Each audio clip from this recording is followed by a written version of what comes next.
Hey, this is Keith. I wanted to give you a really quick overview of our brand new data reporting features. They are super cool and super useful.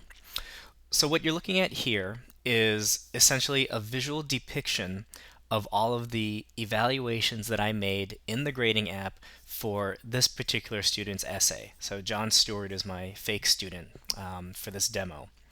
So, I evaluated his thesis in the essay, and I said it was at the proficient quality level. I evaluated one of his counterclaims, and I said it was at a beginning quality level. These are the possible quality levels of the rubric, and these are all of the rubric elements I'm looking to evaluate in each essay.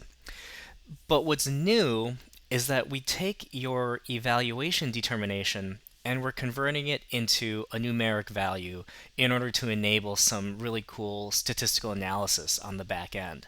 So all you have to worry about is deciding how good the thesis is. It was proficient, it's emerging, it's below level, whatever it is. And we convert that to a simple number: 1, 2, 3, 4, 5, 5 being the best. And in the case of things like evidence, where you evaluate multiple instances within a particular essay, so I made 3 different evaluations of evidence. We just averaged those 3 together to give him a value of 3.67. Now, I'm trying to avoid using the word score because these values aren't really meant to generate a grade for the student. It wouldn't really make sense because it's valuing each of these rubric elements equally. In reality, your essay is probably going to put more emphasis on something like evidence than it would transitions, or thesis over, introduction. But this is really just to enable statistical analysis. And now that we've generated a numeric value for each rubric element for each student, we can look at all of those values as a whole and calculate a classroom average. And now we can compare John Stewart's results against his peers, against the classroom average. And that's what this last column is doing. So, okay, he had a proficient thesis, that's nice, but was that really any better than his classmates? Well, yeah, he slightly beat the average. His introduction was even stronger, more above the average. His organization was below average. So we just get a sense of where he stands in relation to his classmates on each individual rubric element. And we can switch to a different student. So Bart here, he's struggling a bit more. He's below the average in a number of these categories. And you notice this black arrow pointing down.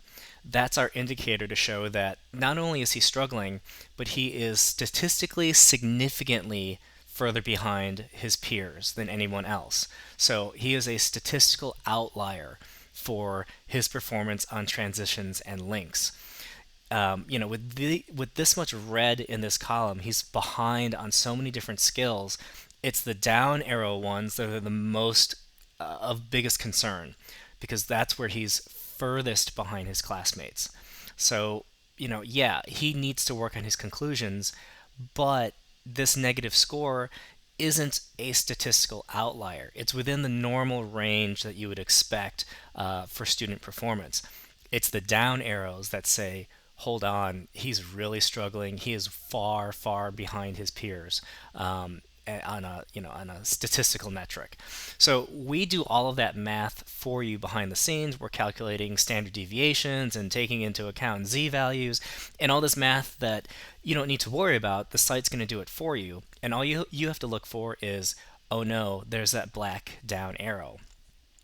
Now, this is the student by student view. We do collect them all into one giant mega chart that I didn't want to lead with because it's a little overwhelming at first, but it's the same basic idea.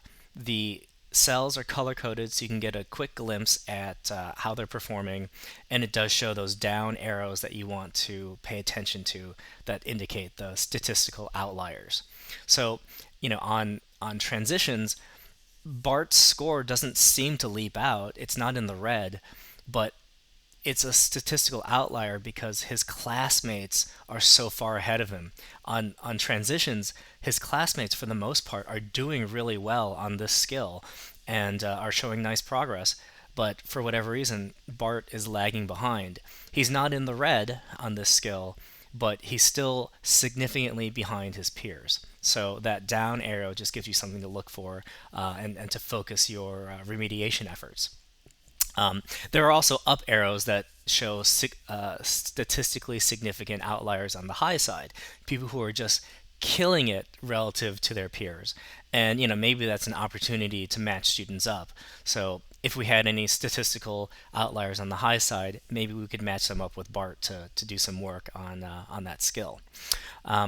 So this is just a quick view, and in the next video we'll talk about how we take these scores and we correlate them to the Common Core, and that allows some even deeper analysis of how your students are doing and how they're progressing over time. So tune in for that, and I'll see you in that video.